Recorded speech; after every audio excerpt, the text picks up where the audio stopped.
Hello, नमस्कार, आदाब, सत श्री अकाल और अस्सलाम वालेकुम। मैं हूं मोहम्मद अहमद काज़मी, लेकर आया हूं आपका पसंदीदा कार्यक्रम आपके रूबरू। मैं दिल्ली से बाहर हूं, इसलिए मैं स्टूडियो से रिकॉर्ड नहीं कर रहा हूं। आज हम एक बार फिर बात कर रहे हैं फिरोज मीठी बोरवाला साहब से, जो बहुत ही तैयारी के साथ बात करते हैं और बहुत ही वो डिटेल्स वो डिटेल्स जो आमतौर पर लोगों के पास नहीं है। और बहुत सी चीजें तो वो हैं जो मैं भी नहीं पढ़ पाता हूँ, वो उससे ज्यादा बहुत कुछ वो लेकर के आते हैं बड़ी तैयारी के साथ। फिरोज मीठी बोरवाला साहब मुंबई में रहते हैं और इंडो पैलेस्टाइन सॉलिडरिटी फोरम के फाउंडर जनरल सेक्रेटरी हैं। और जब से ये जंग शुरू हुई है, उसमें दुनिया भर में जहां जहां फिलिस्तीन के हक में कॉन्फ्रेंसेस हुई हैं, उसमें वो हर जगह पहुंचे हैं, चाहे वो इस्तांबुल हो, तेहरान हो या बेरूत। बेरूत में तो फरवरी में जब जनाजा जो हुआ, आखिरी लास्ट राइट्स जिसे कहते हैं, हसन नसरुल्लाह और उनके साथी हाशिम सफीउद्दीन का, उसमें भी आप मौजूद थे। उसके अलावा कराकास, मॉस्को, तेहरान, हर जगह पहुंचे हैं और इसलिए उनकी बराह रास्त लोगों से कांटेक्ट हैं। इस पूरे इलाके में जो कुछ हो रहा है वो समझने में बहुत ही मददगार होते हैं। इस वक्त जो हम बात करेंगे वो ये कि एक तरफ तो इसराइल के अंदर लगातार क्राइसिस है, दूसरी तरफ अमेरिका और इसराइल दोनों जगह ऐसा लग रहा है कि बिल्कुल टॉप ब्रासिस जो हैं वो शायद सरकार चलाने के तरीके भूल गए, या जिस तरह से शिनबेट के नए चीफ का नॉमिनेशन सुबह में होता है, दोपहर बाद वो कैंसिल हो जाता है। ये बात हुई इसराइल में। दूसरी तरफ अमेरिका में यमन के खिलाफ हमले की तैयारी होती है, वो सिग्नल सोशल मीडिया ग्रुप बनाते हैं आपस में और वो एक जर्नलिस्ट तक पहुंच जाती है। तो क्या क्या ये लोग वाकई सरकार चलाने के काबिल हैं? हम ये नहीं कह रहे कि ये दुश्मन हैं और दोस्त हैं। हम एक जर्नलिस्ट, एक ऑब्जर्वर के तौर पर हम ये कह रहे हैं कि ये किस तरह के लोग हैं कि इन्हें सरकारी जो सीक्रेसी होती है वो भी शायद उन्हें नहीं आती है। उधर लड़ाई लड़ना चाहते हैं उन लोगों से जो टनल्स में, सुरंगों में रहते हुए इनकी नाक में दम किए हुए हैं, मुसलसल जंग लड़ रहे हैं, धमकियों में नहीं आ रहे। गाजा के हालात अभी भी वहीं रुके हुए हैं। इजराइल मुसलसल कमजोरी की तरफ बढ़ रहा है और अमेरिका कब तक उसका साथ देगा, क्या होगा नहीं मालूम। फिरोज मीठी बोरवाला साहब, वेलकम है आपका। मीडिया स्टार वर्ल्ड को आप वक्त दे देते हैं, उसके लिए बहुत बहुत शुक्रिया। आप ये बताइए कि इजराइल के अंदर के क्राइसिस क्या क्या हैं? मेरे ख्याल से हम उससे शुरू करें तो चीजें समझना आसान हो जाएंगी। सही बात है। अब बेसिकली सबसे बड़ा क्राइसिस तो नेतन्याहू का है कि वो चीजों को मैनेज नहीं कर पा रहा है। वो सरकार इम्प्लोजन मोड में है। और एक इंपॉर्टेंट बात है कि एबी मार्टिन करके जो पत्रकार है, दुनिया के वरिष्ठ पत्रकारों में से है, उन्होंने कहा this is the end of Zionism, end of Israel. इतने बड़े कत्लेआम के बाद ये स्टेट टिक नहीं पाएगा। जो मैं डे वन से बोल रहा हूँ, इनका टाइम खत्म हो चुका है। जैसे नाजी जर्मनी खत्म हुआ नरसंहार के बाद, वैसे ही नाजी इजराइल अभी खत्म हो जाएगा। उसमें मुझे तो कोई दो, I have no doubt, it's only a matter of time. वो और कितने लोगों को शहीद करेगा और कितने लोगों को मारेगा, बस इतनी बात है। वरना उसका वक्त अभी दुनिया में खत्म हो चुका है। दूसरी जो बात है कि जो मैंने कतर गेट की बात पिछली बार की थी, आपके दर्शकों को बता दे। कतर गेट ये बात है कि कतर को कन्विंस किया गया था कि कतर बड़े पैमाने पे गाजा में हमास को पैसा भेजे ताकि हमास को ईरान से दूर करवाया जाए। हमास थोड़े टाइम के लिए दूर हो गया था जब मुर्सी सत्ता में आया था, वगैरह वगैरह, और सीरिया में जो क्राइसिस थी। मगर जब हमास ने देखा कि ये नॉर्मलाइजेशन के दौरान यही सब अरब मुल्क एक साथ इजराइल के साथ मिल रहे हैं, तो फिर हमास वापस वाया हेजबोला, वो ईरान के करीब, और वो सब हो गया था। तो टारगेट वो था कि हमास और एक्सिस को अलग किया जाए। तो बड़े पैमाने पे फंडिंग जो आ रही थी उसका भी कट नेतन्याहू ले रहा था। ये योव गलांत ने, फॉर्मर डिफेंस मिनिस्टर ने, क्लियर कट बोला है। और उसका सबूत ये है कि उसका जो एड है, एली फेल्स्टाइन, जो उसका एड और स्पोक्स पर्सन था, उस पे तो शिनबेट चीफ रोनेन बार इन्वेस्टिगेशन करा 2024 से कि कौन से सीक्रेट इजराइल को जो कतर को दे रहा था। क्योंकि कतर इसलिए भी पैसा दे रहा था कि उसकी इमेज वो इजराइल में और वेस्टर्न वर्ल्ड में अच्छा करना चाहती थी। ये कतर दे रही थी पैसा इजराइल को अपनी इमेज अच्छी करने के लिए, ठीक है? तो ये पूरा जो इन्वेस्टिगेशन आ रहा है कि कतर किसको कितना पैसा दे रहा है, और ये तो क्लियर कट है कि जो पैसा जा रहा था गाजा में उसका कट नेतन्याहू और उसकी टीम ले रही होगी, उसमें मुझे तो कोई डाउट नहीं। ये इन्वेस्टिगेशन में ये सब बातें भराएगी। तो ये तो कतर गेट की बात हो गई। दूसरी इंपॉर्टेंट बात है, आज के ही दिन नेतन्याहू कोर्ट में गए थे। 21वीं बार वो कोर्ट में जा चुके हैं। उनके करप्शन और ब्राइबरी पे ये 3 जो कौन से केसेस मैं आपको बता रहा हूँ आज। मुद्दा ये है कि नेतन्याहू हाईली करप्ट, और जो इनफैक्ट रोनेनबार्ग को टारगेट करने का और भी कारण था कि नेतन्याहू की बीवी सारा, वो भी इंटिमिडेट कर रही थी, विटनेसेस को डरा रही थी कि आप कोर्ट में मत आओ नेतन्याहू के खिलाफ। तो वो भी इन्वेस्टिगेशन था रोनेनबार्ग का। और आपने सही बताया कि रोनेनबार्ग को हटाया गया। इनफैक्ट जुडिशरी भी उसके खिलाफ बात रखी, मगर उसके बावजूद नेतन्याहू ने और किसी को लाया और उसको एक ही दिन में उसको हटाना भी पड़ा। तो ये इतना इम्बैलेंस है पूरे सरकार में कि वो मैनेज नहीं कर पा रही थी। तो आज एक डिफेंस मिनिस्टर आ रहा है, वो कल जा रहा है, ये आ रहा है, वो आ रहा है। वॉर टाइम में तो एक कंट्री साथ में होती है, ये वॉर टाइम में कंट्री एक साथ भी नहीं रह पा रही। ओके, पॉइंट ये है कि और इसी कारण से नेतन्याहू ने 7 अक्टूबर का पूरा एक जाल बिछाकर करवाया, जिसपे मैंने बार-बार बात की है।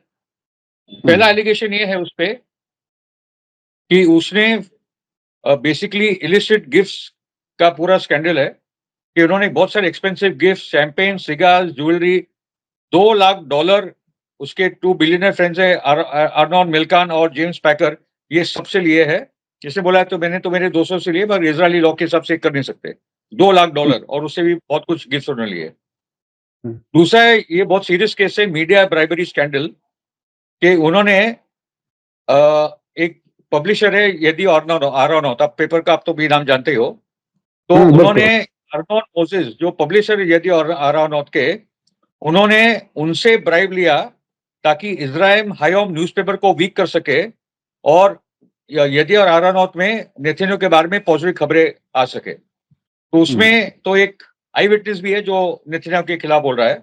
और उससे जो बड़ा केस है बेजेक वाला अफेयर जिसको बोलते हैं, Netanyahu granted regulatory favors worth $500 million to Bezeq Telecom for positive coverage on Walla News.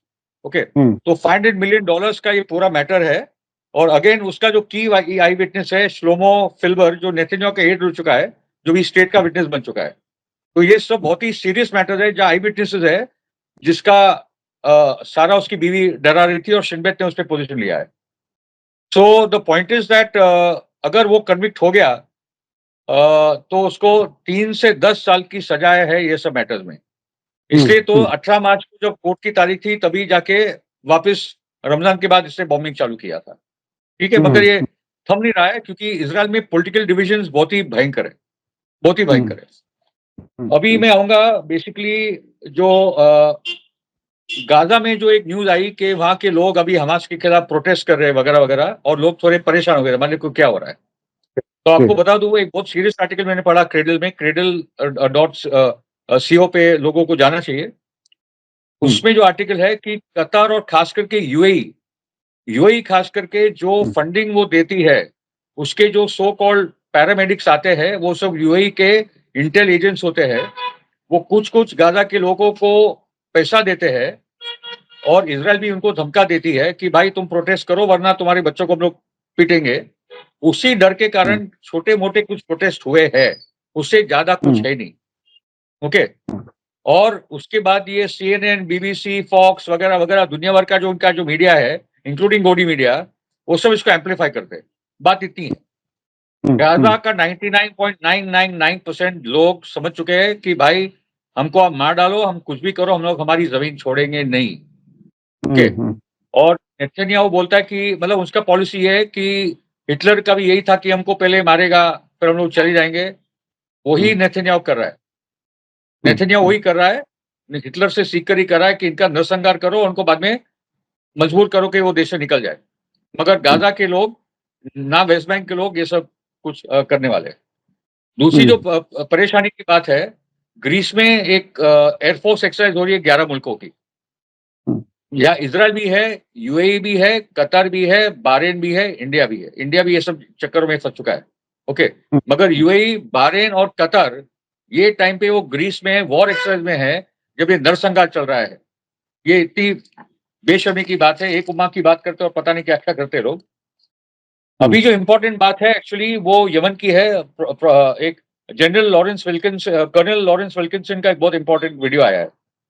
उन्होंने कहा कि 20 साल से America, Britain, Israel, Saudi, UAE, कतार सब लोग यमन पे बॉम्बिंग कर रहे हैं। 20 साल में आप उनका कुछ उखाड़ नहीं पाए, अभी आप क्या कर लोगे? और यमन के लोग इतने जबरदस्त है, वो बोल रहे हैं कि वो इतनी बड़ी शहादत दे रहे हैं। दुनिया का सबसे गरीब मुल्क है, आज भी यमन में 10 बच्चे मरते हैं स्टारवेशन से, मगर वो आज एक मुल्क खड़ा है गाजा के साथ। और ट्रम्प झूठ बोल रहा है कि मैं रेड सी के शिपिंग लाइंस को डिफेंड कर रहा हूँ, इंटरनेशनल सिक्योरिटी, सब बातें झूठ है। गाजा, अंसारुल्लाह हुतियों ने इतना कहा था कि अगर गाजा पे ये सीजफायर टूटेगा और वापस इजराइल हमला करेगा तो हम गाजा के हिफाजत के लिए वापस खड़े हो जाएंगे। वही इतनी बात थी और वही वो काम कर रहा है, उसकी जिम्मेदारी इंटरनेशनल लॉ के हिसाब से तो एक्चुअली सभी मुल्कों को योग करना चाहिए जो आज यमन कर रहा है, सिर्फ यमन ही कर रहा है। ठीक है, ऑफकोर्स ईरान अपने तरीके से कर रहा है, हिजबुल अपने तरीके से कर रहा है। मैं थोड़ा दूसरी जरा मैं दूसरी चीजों पे बाद में आऊंगा। अब तक जो बातें आपने कही, दो तीन चीजें मैं थोड़ा सा अपने दर्शकों को बता दूं कि इजराइल में इस वक्त वल्ला न्यूज, जिसको इन्होंने कमजोर करने की कोशिश की थी नेतन्याहू ने, एदियोत अखरोनोट, ये दोनों अखबार अब इस बात के लिए मशहूर हैं कि नेतन्याहू की जितनी कमजोरियां हैं और जो वो गलतियां कर रहे हैं वो बहुत ही मजबूती से कवर कर रहे हैं। ये दोनों अखबारों की रिपोर्टें मुसलसल आ रही हैं और उन रिपोर्टों को अरब अखबार भी, मैं लबनान, हमारे जानने वाले हैं, वो अक्सर बताते हैं।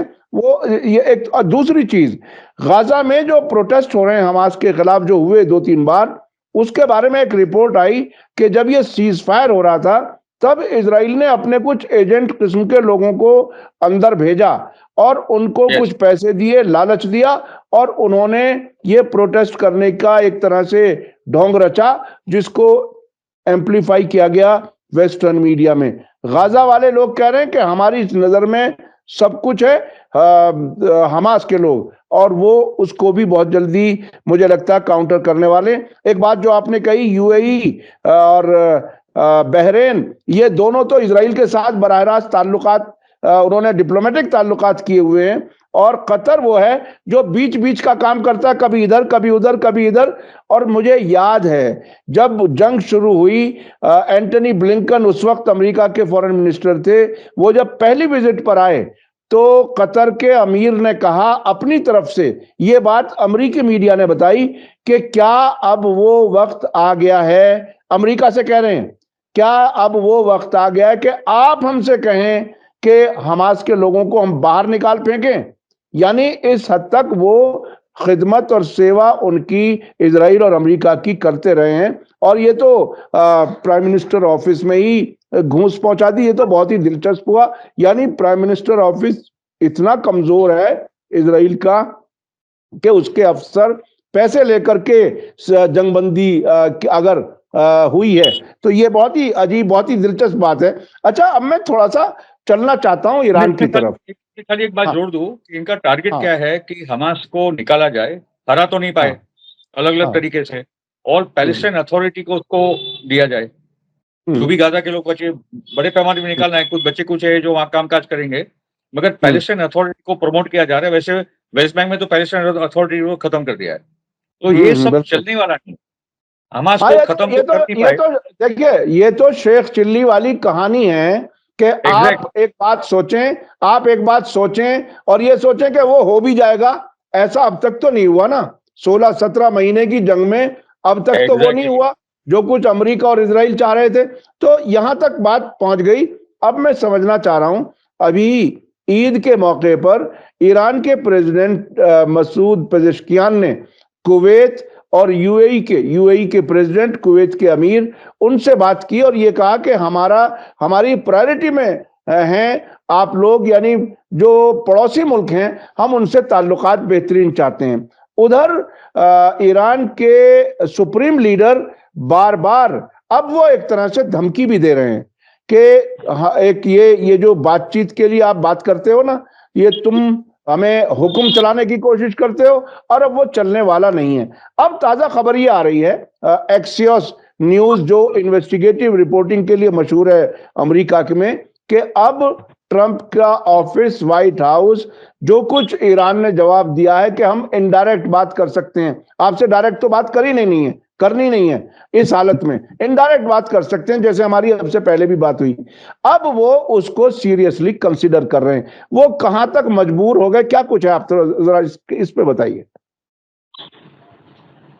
पॉइंट है कि इनका टारगेट अभी 3 टारगेट चल रहे हैं। एक तो रशिया के साथ बातचीत, वो समझ चुकी, क्योंकि ट्रंप के दौरान भी यूक्रेन को हथियार सपोर्ट हुआ ही है, मगर आने के बाद देखा कि भाई अभी कुछ नहीं होने पाएगा, तो ये रशिया के साथ मिलजुल कर उसका कुछ हल लाओ। मगर और एक टारगेट है कि रशिया, ईरान और चाइना को अलग करो, उसके बाद एक-एक को निपटेंगे, मगर इस बार रशिया, चाइना, ईरान एक साथ खड़े होने वाले, ठीक है? नाउ द पॉइंट इज के ट्रम्प ने जो धमकी दी कि 1 मई तक अगर आपने नहीं किया न्यूक्लियर डील मेरे साथ, तो मैं आके बॉम्ब करूँगा, ठीक है? अरे भाई, ओबामा ने डील की थी, तुमने ही तोड़ी। बाइडेन ने बाद में उसको कुछ किया नहीं, अभी तुम बोल रहे न्यूक्लियर डील करो। तो ये केवल न्यूक्लियर डील नहीं है, ये न्यूक्लियर डील के साथ वो लोग चाहते हैं कि इनका मिसाइल और ड्रोन प्रोग्राम खत्म हो जाए, और ईरान जो फिलिस्तीन, हिजबुल्लाह, इराक, यमन के साथ जो खड़ा है, ईरान ये सबसे अलग हो जाए। तुम ईरान फर्स्ट करो, बाकी का सबको भूल जाओ, ठीक है? तो ईरान में एक लिबरल एलीट है जो अमेरिका के साथ ताल्लुकात है, वो जो उनका था, ज़रीफ टाइप जो लोग हैं, वो पीक पॉइंट्स है, मगर उनको भी उन्होंने निपट लिया है। ज़रीफ को फाइनली रिज़ाइन करना ही पड़ा, ठीक है? तो ईरान 40-50 साल से ये झेल ही रहा है, उसको पता है एग्ज़ैक्टली क्या करना है, ठीक है? तो ईरान इज़ वेरी क्लियर, और उसके साथ अली लारीजानी ने बोली, और वो तो एडवाइज़र इमाम खामेनेई के, उन्होंने कहा कि भाई देखिए, अगर आप यही किस्म की धमकी वगैरह करेंगे और आज अगर आपने हमको अटैक कर दिया, तो फिर तो हमारा न्यूक्लियर ऑप्शन हम लोग कंसिडर करेंगे। Iran is a very advanced nuclear tech country, उसको 24 घंटे नहीं लगेंगे I think to put together the bomb, ठीक है? सब उनके पास तैयार है। मगर अभी तक उन्होंने ईमानदारी से किया कि we are part of the NPT, nuclear proliferation treaty, IAEA की पूरी आप हमारे पे सेफगार्ड वगैरह सब आप ट्रैक करते रहते हैं, ठीक है? आपकी तरफ से ही सब कुछ टूटा है, हमने पूरा किया है। तो अगर धमकी और बॉम्बिंग की बात करोगे, क्योंकि डिएगो गार्सिया एयरबेस में कतर में अमेरिका ने बड़े पैमाने अपने बी-52 बॉम्बर्स भेजे। बी-52 बॉम्बर का मतलब है कि न्यूक्लियर बॉम्ब। तो वो प्रेशर बिल्डअप कर रहा है ईरान पे, मगर ईरान ये सब बहुत झेल ही रहा है पहले से, उनको कोई आपत्ति की बात नहीं है। मगर नेतन्याहू का जो टारगेट है, वो पता है कि जब तक ईरान है, तब तक वो आगे बढ़ नहीं पाएगा। 15 महीने के बाद वहीं का वहीं है मामला। आपने 3 लाख से ज़्यादा लोग को मारे, मैं तो 3 लाख काफ़ी टाइम से बोल रहा हूँ, पता नहीं और कितने मरे। और अभी जो वीडियोज़ आ रहे हैं, इतने भयंकर आ रहे हैं, मैंने तो 4 मिनट का वीडियो देखा था, I couldn't take it anymore. बच्चे काँप रहे हैं, वो बॉम्बिंग से हमारे ऊपर से हवाई जहाज जाता है तो हम लोग हिल जाते हैं हमारे घरों में। ये तो बम के बम फट रहे हैं, आपके घरों के अंदर फट रहे हैं, आपके घरों के सामने फट रहे हैं। वो छोटे बच्चों का I can't even describe that matter, but the people are fighting, they are striving. और नेतन्याहू आज क्या टारगेट को मार रहा है? सिविलियन टारगेट ही है, वहाँ कुछ है ही नहीं। और नेतन्याहू ये बोल रहा है कि I will now negotiate under bombing, में जो बातचीत हमारी चलेगी, अभी वो बॉम्बिंग चलेगा और बातचीत चलेगी। ये कौन-सा सीज़फायर है भाई? सीज़फायर और क्या नेगोशिएशन है? इजिप्ट अभी भी कोशिश कर रहा है। हमास ने बोला कि हम लोग हर हफ्ते अभी छोड़ेंगे, वहाँ से और कितने छोड़ेंगे, वो सब बातचीत चल रही है। मगर कुछ तो नेगोशिएशन इजिप्ट कुछ कोशिश कर रहा है अपने अपने स्तर पे। अभी पॉइंट ये है कि I think Ali Larijani statement, उसके पहले कुछ पार्लियामेंटरीज भी ईरान में बोला है कि हम लोग को seriously nuclear bomb as a deterrent consider करना चाहिए। लिबिया के पास नहीं था, गया। सीरिया के पास नहीं था, गया। ठीक है? और नॉर्थ कोरिया के पास है, इराक के पास नहीं था, वो गया। नॉर्थ कोरिया के पास है, तो नॉर्थ कोरिया बचा रहा है। मेरा तो अभी भी मानना अली है कि अली ईरान को अली लारीजानी ने जो बातें कही हैं, मेरे ख्याल से सबसे इंपॉर्टेंट बात ये कही है कि ऐसे हालात मत बनाओ कि पब्लिक हम पर, सरकार पर दबाव डाले और हमें अपना फैसला बदलना पड़े, न्यूक्लियर बम बनाना पड़े। ऐसे हालात आप मत बनाओ। यानी वो ये कह रहे हैं कि अगर हम कल न्यूक्लियर हथियार बनाते हैं तो आप ही उसके जिम्मेदार हैं। हमने अब तक बहुत जिम्मेदारी से अपने फैसले लिए हैं।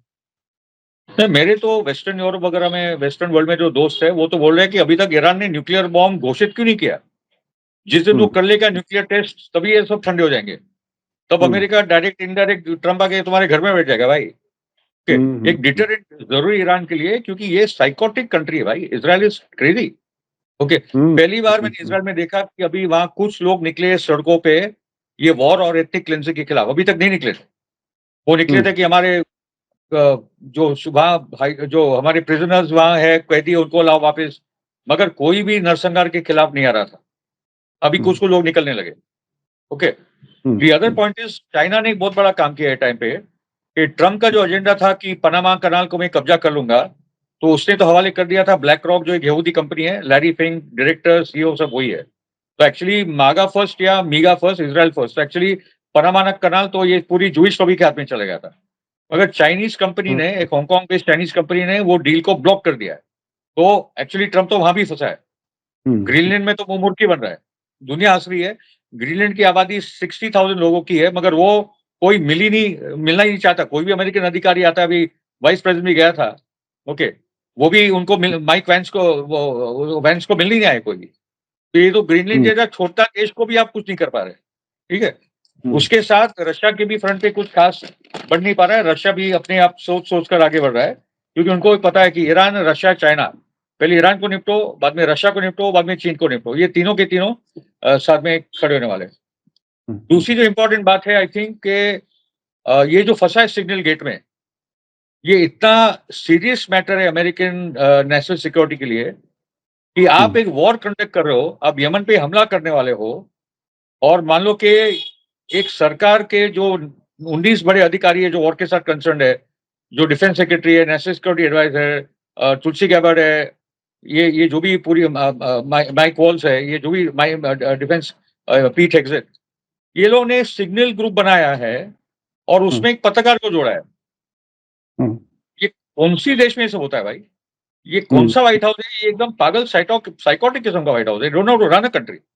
ब्यूरोक्रेसी को खत्म कर रहे हैं, लोगों को नौकरियों से निकाल रहे हैं। क्या करना क्या चाहते हैं? इलॉन मस्क तो पागल हो गया है। तो सिग्नल गेट का भी इन्वेस्टिगेशन होगा, क्योंकि जो जेफरी गोल्डबर्ग है, अटलांटिक का जो एडिटर है, बेसिकली वो भी इजरायली आर्मी में सोल्जर और एकदम प्रो इजराइल फैनेटिक है वो भी, मगर उसने भांडा फोड़ दिया।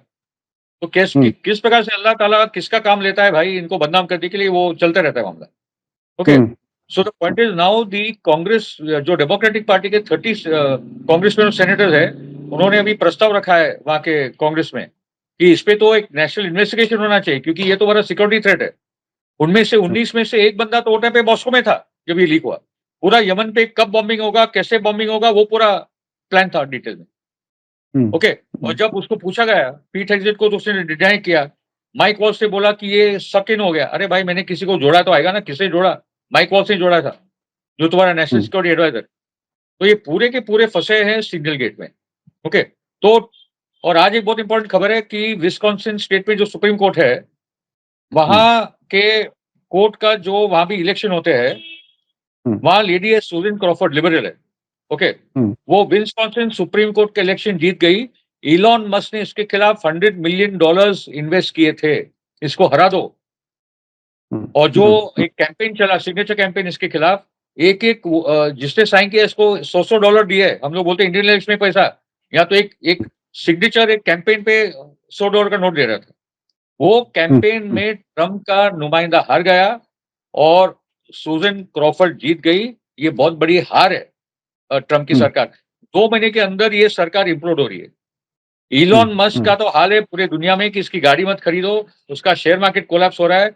इलॉन मस्क है कौन भाई? तुम इलेक्टेड हो, तुम हो कौन? तुमको एक डिपार्टमेंट का अधिकारी बना देगा और तुम तो प्रेसिडेंट अच्छा, के उसमें एलन मस्क के बारे में एक दिन खबर आई कि वो पेंटागन मीटिंग के लिए पहुंचे और सारे अफसरों ने उन्हें रिसीव किया और बहुत सी चीजें उन्होंने, वो जो शौक आजकल है कि खर्चे सब तरह से कम करो, तो वहां पेंटागन में भी जाकर के दखल देने का सिलसिला, यानी जहां की जो डिफेंस मिनिस्ट्री है। देखिए, अमेरिका में जो पावर सेंटर्स हैं उसमें सिर्फ व्हाइट हाउस नहीं है, उसमें डिपार्टमेंट ऑफ स्टेट अपनी जगह है, पेंटागन जो डिफेंस मिनिस्ट्री है, और जो डीप स्टेट है जो वो अपनी जगह। तो ये समझ रहे हैं कि हमारा आदमी व्हाइट हाउस में है, जो चाहेंगे हम सब कुछ कर लेंगे पूरे देश में। क्या इस वक्त जिस तरह से वो तेजी से सब कुछ उलट पुलट करना चाह रहे थे, क्या वो वाकई कर पाएंगे? क्या वाकई पूरी दुनिया को अपने चश्मे से देख पाएंगे? क्या खुद अमेरिका उसे एक्सेप्ट करेगा? ये सबसे बड़ा इंपॉर्टेंट है। मिलियंस लोगों को आप बेरोजगार कर रहे हैं, नौकरियों से निकाल रहे हैं, आखिर कहाँ जाएगा क्या? अच्छा, मेरे जहन में एक सवाल ये आ रहा था कि ये जो सिग्नल सोशल मीडिया जो उन्होंने वो बनाया, ये पूरी टीम हमने जेडी वेंस जो वाइस प्रेसिडेंट है उनकी तकरीर सुनी, यूरोप में जो सबके सामने इकोनॉमिक फोरम पे बात की, उनको सबको एक तरह से कह दिया कि गलत तुम ही हो और तुम डेमोक्रेसी नहीं चलने दे रहे। तो क्या ये सारे लोग, जिसे हम हिंदुस्तानी मतलब एक कॉमन जबान में कह देते हैं, मनी माइंडेड लोग हैं, कारोबारी लोग हैं, इन्हें कहीं से भी पैसा मिलेगा, वो उस पैसे के लिए कुछ भी करेंगे?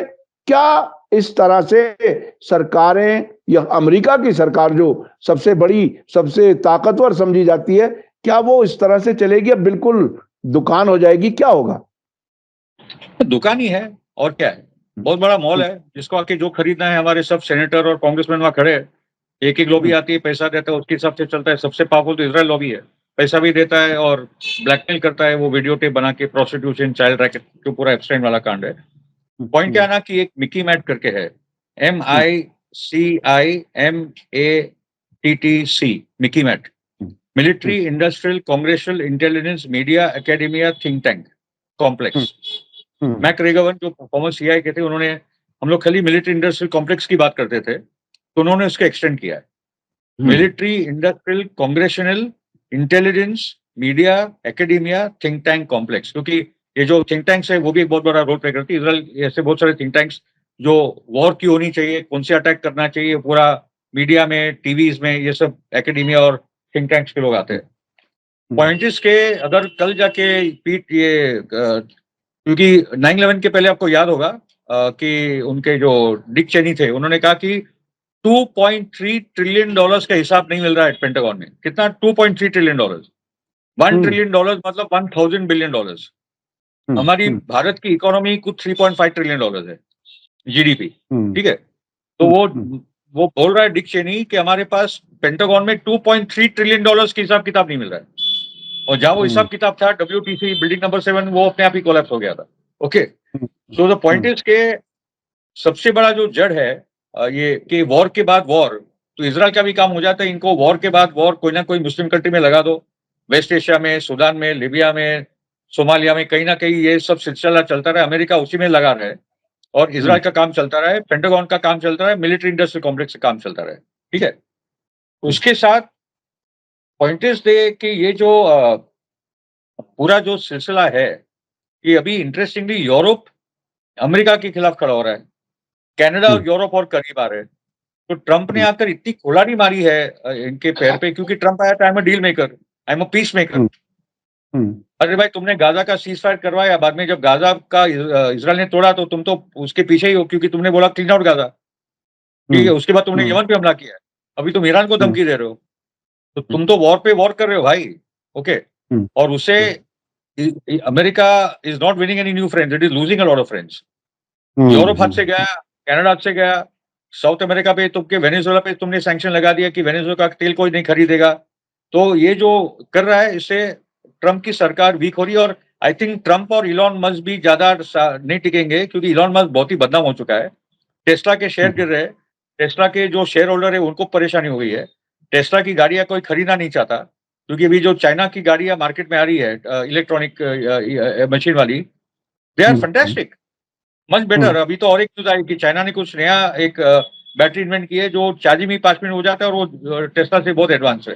तो टेस्ला और इलॉन मस्क को भी डूबने के चक्कर में है। दूसरा है कि आज का और एक खबर है कि वापस ये बेनवीर वगैरह वगैरह आज वापस मस्जिद अक्सा के पास गए थे, वहां उन्होंने अपनी प्रेयर वगैरह पढ़ी है, तो उनका वो उत्साहने का काम चल रहा है। मगर आपको एक इंटरेस्टिंग बात बता दूं कि नेतन्याहू की कोलिशन में 2 मेंबर ऑफ पार्लियामेंट है, मोशे गाफनी और याकोव आशेर। वो ये एक बिल पारित करना चाहते हैं, उन्होंने रखा है पार्लियामेंट में, नेसेट में, to make it illegal to distribute pro Jesus content. और आप पैम्फलेट पेश करोगे, ईसा नबी के बारे में कुछ अच्छी बात करोगे, तो आपको 2 साल की सजा हो जाएगी। ये क्रिश्चियन वर्ल्ड जरा देखे क्या हो रहा है इसराइल के अंदर।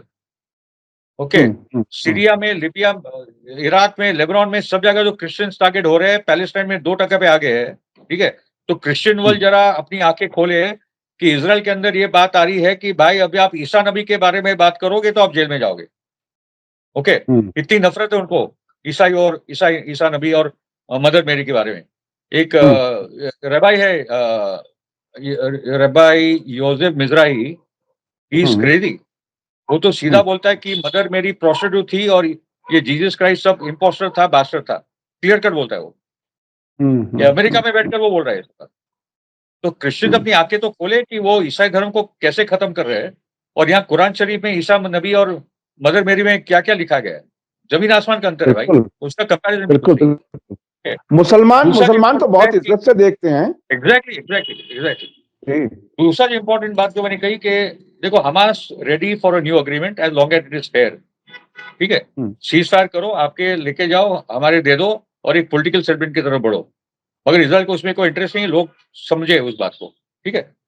तुर्की में अभी तक बड़ा आंदोलन जारी है एर्दोगान के खिलाफ, वो थमा नहीं है। लाखों लोग सड़कों पे, इमामोग्लू एक बहुत बड़ा सिंबल बन चुका है, आज एक हीरो बन चुका है, और वो जितना दिन जेल में रहेगा, एर्दोगान इतना वीक होने वाला है। ओके, एर्दोगान ने बहुत छोटे, मतलब 2028 का उसका चुनाव बचाने के लिए अभी से उसने आग लगा दी तुर्की में। और जो 2-3 दिन लगा था कि प्रोटेस्ट जारी होंगे, ये 7वां या 8वां दिन है कि लाखों लोग अभी भी तुर्की के शहरों पे है इमामोग्लू के साथ, और ये डिक्टेटर के खिलाफ। और यही तुर्की है, यही एर्दोगान है जिसने जोलानी को बिठा दिया है सीरिया में, एक अलकायदा के बंदे को, और आज एक्चुअली सीरिया तुर्की चला रहा है, एर्दोगान चला रहा है, जोलानी तो एक छोटा मोटा पॉन है। Okay, now the point is that I just end here and then we can carry on that इनका जो लार्जर प्लान है, अभी जो विटकॉफ सब जगह घूम रहा है, उनका जो ट्रम्प का जो दोस्त है, जो बिल्डर है, विटकॉफ भी एक कट्टर यहूदी है, उन्हें पता चला वो भी यहूदी है। तो उनका प्लान क्या है कि ये इब्राहिम अकॉर्ड को आगे बढ़ाना। सऊदी के साथ उनकी बातचीत चल रही है, मई में ट्रम्प जाने वाला है, ठीक है। उस दौरान उनकी कोशिश है, मगर अभी उनको लग रहा है कि सीरिया भी साइन करेगा, ओके, और उनका टारगेट है कि लेबनान साइन करे। तो अगर सीरिया, लेबनान, सऊदी सब साइन कर लेते हैं तो ईरान और एक्स ऑफ रेजिस्टेंस आइसोलेट हो जाता है। सीरिया में संभावना है, जोलानी वहां बैठा है, तुर्की ऊपर बैठा है, तो संभावना है कि वो साइन कर ले, मगर उसके बाद जोलानी और भी एक्सपोज होगा, और वहां प्रतिरोध, रेजिस्टेंस बढ़ेगा सीरिया में। वहां का जो सुन्नी है वो भी कोई प्रो इजराइल नहीं है। सीरियन समाज अंदर से टूटा है, तो उसमें से सुन्नी, शिया, क्रिश्चियन, एलावाइट, कुर्द भी, आई होप सो, जो इजराइल के खिलाफ एक बड़ा मूवमेंट अंदर बने। मगर उनका टारगेट है कि इब्राहिम अकॉर्ड से नॉर्मलाइजेशन करके सीरिया, लेबनान, सऊदी सब साइन करे। ये विटकॉफ का एजेंडा है, जिसके लिए ट्रम्प सऊदी जाने वाला है मई के महीने में। तो ये भी देखता है कि क्या क्या होता है उस दौरान। मगर इतना मैं कहूंगा कि 16-17 महीने हो गए, गाजा के लोग का जो नरसंहार है दुनिया में, इसका कोई there is no comparison in all of human history उनके साथ जो हो रहा है, और ये लाइव हो रहा है। हम लोगों ने, ह्यूमैनिटी ने, जब जर्मनी में हो रहा था तो जर्मनी के लोगों को भी पता नहीं था कि क्या क्या हो रहा है, या जो वॉर्स में होता है तो फ्रंट, ये तो लाइव दिख रहा है पहली बार इस किस्म का नरसंहार आपके और मेरे मोबाइल्स पे, हमारे लैपटॉप्स और कंप्यूटर्स पे। और तो उससे ये पूरी दुनिया हिल चुकी है। इसलिए एबी मार्टिन का लेटेस्ट वीडियो और टिम एंडरसन का भी बोलना कि जैसे साउथ अफ्रीकन अपार्टाइड स्टेट खत्म हुआ, वैसे इजरायली अपार्टाइड स्टेट खत्म होना चाहिए। एबी मार्टिन का भी वो बोलना कि जैसे नाजी जर्मनी को डिफीट किया गया, वैसे नाजी इजराइल को भी डिफीट होना चाहिए। और वो टाइम आ रहा है, क्योंकि दुनिया में इतना माहौल उनके खिलाफ बन रहा है, ये एक वक्त आएगा कि ये क्रम्बल हो जाएगा। मैं बार बार बोलता हूँ, साउथ अफ्रीका जब क्रम्बल हुआ तो दिख नहीं रहा था कितना करीब है। तो इसलिए मैं बोल रहा हूँ 2027-28 का जो टाइम है वो वक्त है, और उसी दौरान, मगर we have to pray for the people of Gaza, the people of Lebanon, the people of Iraq, Iran and Yemen, the axis of the resistance, क्योंकि ये लोग सबसे ज्यादा आज दुनिया में शहादत, मतलब जो सेक्रीफाइस हो रही है। और ये भी बता दो, ईरान ने क्लियर कट बोला है, अगर ईरान पे हमला हुआ तो कोई अमेरिकन बेस बचेगा नहीं। ईरान के पास anti aircraft missile, anti missile technology बहुत एडवांस्ड है। यमन का दिख ही रहा है, यमन के पास अगर वो है तो आप सोचो ईरान के पास क्या है, ठीक है। तो अगर वो आज बाल आई तो वो, मैं तो ईरान के एक बड़े फौजी कमांडर ने कहा है कि ये जितने बेसिस हैं और उसके अलावा 50,000 अमेरिकी फौजी हैं इस पूरे इलाके में, ये सब हमारे टारगेट में हैं। यानी ट्रंप जो कुछ अपने नजर से दुनिया बनाना चाहते हैं अपनी सोच के हिसाब से, वो कहीं बनती हुई नजर नहीं आ रही। और इजराइल में जिस तरह के हालात हैं, वहां प्राइम मिनिस्टर ऑफिस ब्राइब ले लेती है, घूस ले लेती है। वहां के शिन बेट के अफसर तय नहीं हो पा रहे कि कौन होगा खुफिया एजेंसी का हेड। रिजर्विस्ट कह रहे हैं कि हम आना नहीं चाहते जंग लड़ने के लिए। तो ऐसी हालत में जो बात आपने कही कि इजराइल हर तरह से कमजोर भी हो रहा है और उसके खात्मे की तरफ बढ़ रहा है। बहुत बहुत शुक्रिया फिरोज मीठी बोरवाला साहब, आप हमें वक्त दे देते हैं, उसके लिए बहुत बहुत शुक्रिया। मैं अपने दर्शकों को बताऊं कि मेरी पूरी कोशिश रहती है कि मुसलसल आपको अच्छा यानी एनालिसिस और खबरों का अपडेट। मैं कल से फिर लाइव प्रोग्राम आपके साथ शुरू करूंगा। पिछले 4 दिन से ईद और उसके बाद 3-4 दिन से मैं आपके साथ लाइव प्रोग्राम नहीं लेके आ सका। कल से मैं फिर शुरू करूंगा। मुझे उम्मीद है कि आपको ये वीडियो अच्छा लगा होगा। आपको कैसा लगा, वीडियो कैसी लगी, इंफॉर्मेशन आपको क्या क्या मिली, उस पर आप कमेंट्स लिख सकते हैं और ज्यादा से ज्यादा लोगों तक। इसी के साथ मुझे दीजिए इजाजत। धन्यवाद, शुक्रिया। जय भारत, जय हिंद। मीडिया स्टार वर्ल्ड के और वीडियो देखने के लिए हमारे चैनल को सब्सक्राइब करें और सीधे नोटिफिकेशन पाने के लिए बेल आइकन दबाएं। और अगर हमारी खबर सच्ची और अच्छी लगे तो अपने व्हाट्सएप, इंस्टाग्राम, फेसबुक और ट्विटर अकाउंट पर जरूर शेयर करें।